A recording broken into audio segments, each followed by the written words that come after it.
Oke, baik lagi di channelnya si Lakmen bersama saya Lakmen di sini. Pada kali ini saya akan membahas tentang KIP kuliah tahun 2024 atau juga biasa disebut dengan Kartu Indonesia Pintar. Nah, perlu teman-teman tahu bahwa video KIP kuliah masih rangkaian dari video SNPMB, di mana teman-teman di awal sudah mengecek datanya di website NISN. Jika sudah betul dan sudah terupdate datanya, lanjut membuat akun SNPMB. Lalu setelah membuat akunnya, mengisi akun SNPMB hingga simpan permanen akun SNPMB-nya. Nah, setelah akun SNPMB sudah selesai, bagi teman-teman yang ingin mengikuti beasiswa KIP kuliah, oh ya, KIP kuliah ini termasuk ke dalam beasiswa ya. Beasiswa KIP kuliah ini, maka teman-teman diwajibkan untuk mengikuti rangkaian video KIP kuliah ini agar sangat jelas. Seperti biasa, nanti teman-teman akan diarahkan untuk membuat akun, lalu ada pengisian akun KIP kuliah, dan hingga proses sinkronisasi akun KIP kuliah dengan akun SNPMB-nya. Dan di sini video rangkaiannya akan sangat panjang, maka saya akan membagi ke dalam beberapa part atau bagian. Oke, sebelum itu saya juga akan memberitahu kepada teman-teman disclaimer terlebih dahulu bahwa per hari ini website KIP kuliah masih belum menyediakan terupdate-nya, dalam arti belum ada informasi yang terbaru tentang KIP kuliah di tahun 2024. Jadi, informasi yang saya sediakan saat ini itu mengacu kepada informasi yang telah tersedia di KIP kuliah di tahun 2023 ataupun di tahun-tahun sebelumnya. Oke, tidak perlu lama-lama lagi. Kita lanjut saja ke slide berikutnya. Nah, di slide ini pada tahun 2021 Mendikbudristek meluncurkan KIP Kuliah Merdeka yang merupakan transformasi dari bidik misi yang telah berjalan sejak tahun 2010. Nah, beasiswa ini sudah berlangsung dari tahun 2010, namun saat itu sebutannya bukan KIP Kuliah, tetapi bidik misi. Setelah tahun 2021 berubah menjadi KIP Kuliah Merdeka, di mana KIP Kuliah Merdeka ini tujuannya untuk meningkatkan potensi ekonomi dan mobilitas sosial bagi mahasiswa dari keluarga miskin atau rentan miskin untuk berkuliah. Ya, saya ulangi lagi, bagi mahasiswa dari keluarga miskin atau rentan miskin untuk berkuliah. Sehingga teman-teman yang berada dalam posisi tersebut maka dapat mengikuti rangkaian KIP Kuliah Merdeka ini. Nah, lalu manfaatnya apa? Yang pertama, ada jaminan biaya pendidikan dan bantuan biaya hidup.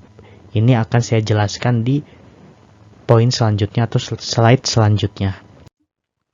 Nah, perlu teman-teman ketahui juga, jika nanti teman-teman lolos dalam seleksi beasiswa KIP kuliah, akan tetapi misalnya nanti teman-teman mendapatkan informasi, oh iya, rekening tabungannya nanti disimpan ya di perguruan tinggi yang teman-teman pilih ataupun pihak lainnya. Nah, perlu teman-teman curigai bahwa perguruan tinggi, LL, Dikti atau pihak lainnya tidak boleh memanfaatkan, menggunakan atau mengambil biaya hidup seluruh penerima KIP kuliah, baik melalui buku rekening tabungan atau ATM. Dalam arti, jika teman-teman merasa ada yang seperti itu, berarti itu adalah sebuah oknum seseorang ya ataupun seorang oknum. Jadi teman-teman harus curigai dan langsung melaporkan kepada tim KIP kuliah bahwa di tempat ataupun perguruan tinggi ataupun LL Dikti ataupun pihak lain yang mengadakan atau memberikan informasi tentang untuk menyimpan rekening tabungan atau ATM-nya itu perlu atau patut teman-teman curigai, karena bantuan KIP kuliah itu akan langsung diberikan kepada penerima KIP kuliah, dalam arti teman-teman sendiri. Oke, paham? Lanjut. Nah, di sini saya tekankan lagi bahwa jika teman-teman sudah memiliki kartu Indonesia Pintar saat sekolah, bukan berarti ketika teman-teman mendaftar KIP kuliah itu langsung dapat KIP kuliahnya, enggak. Karena KIP kuliah itu merupakan beasiswa untuk keperluan kuliah. Nah, untuk mendapatkan beasiswa KIP kuliah ini dilakukan seleksi, sama seperti seleksi pada beasiswa lainnya. Jadi, ketika teman-teman sudah memiliki kartu Indonesia Pintar, lalu teman-teman mendaftar di KIP kuliah Merdeka, bukan berarti teman-teman otomatis langsung mendapatkannya, enggak, karena itu akan dilakukan seleksi. Hanya saja, jika teman-teman sudah memiliki kartu Indonesia Pintar, teman-teman akan memperbesar peluang untuk lolos seleksi untuk mendapatkan beasiswa KIP kuliah Merdeka ini.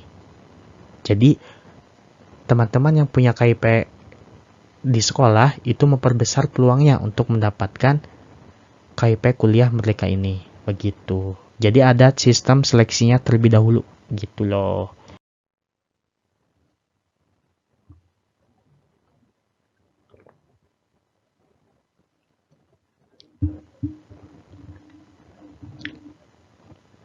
Oke, lanjut. Untuk persyaratan penerima KIP kuliah Merdeka. Nah, di sini dalam maksudnya adalah siapa saja yang bisa mendaftar. Ya, siapa saja yang bisa mendaftar untuk mengikuti seleksi KIP kuliah Merdeka ini. Yang pertama, yaitu siswa-siswi, baik itu SMA, SMK, ataupun sederajat lainnya, yang lulus pada tahun berjalan. Dalam arti berarti yang lulus pada tahun 2024 nanti, atau maksimal lulus 2 tahun sebelumnya. Berarti yang bisa mengikuti yaitu siswa di tahun ataupun yang akan lulus di tahun 2024 dan alumni di tahun 2023 dan alumni di tahun 2022 yang bisa mengikutinya.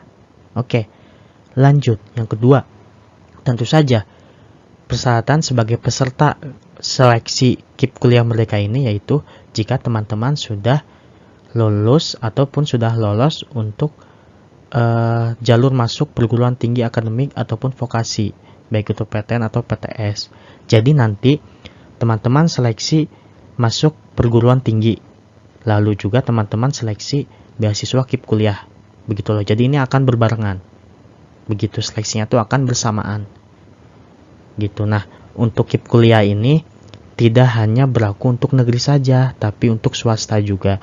Jadi, jika teman-teman yang ingin mendaftar ke negeri ataupun swasta, itu bisa mengikuti seleksi beasiswa KIP kuliah ini. Jadi, KIP kuliah ini sangat umum, sangat merata, tidak membeda-bedakan. Bagi teman-teman yang ingin ke PTS pun ataupun swasta pun bisa mengikuti seleksi beasiswa KIP kuliah ini. Nah, lalu yang ketiga, tentu saja persyaratannya teman-teman memiliki potensi akademik, dalam arti memiliki track record nilai-nilai yang baik. Selain itu, teman-teman juga memiliki memiliki bukti bahwa teman-teman memang berasal dari keluarga miskin atau rentan miskin. Nah, salah satu buktinya bisa dalam bentuk SKTM atau program keluarga harapan atau kartu keluarga sejahtera, atau teman-teman sudah terdata di DTKS, yaitu data terpadu kesejahteraan sosial. Nanti ini akan saya bahas lebih lanjut di video selanjutnya.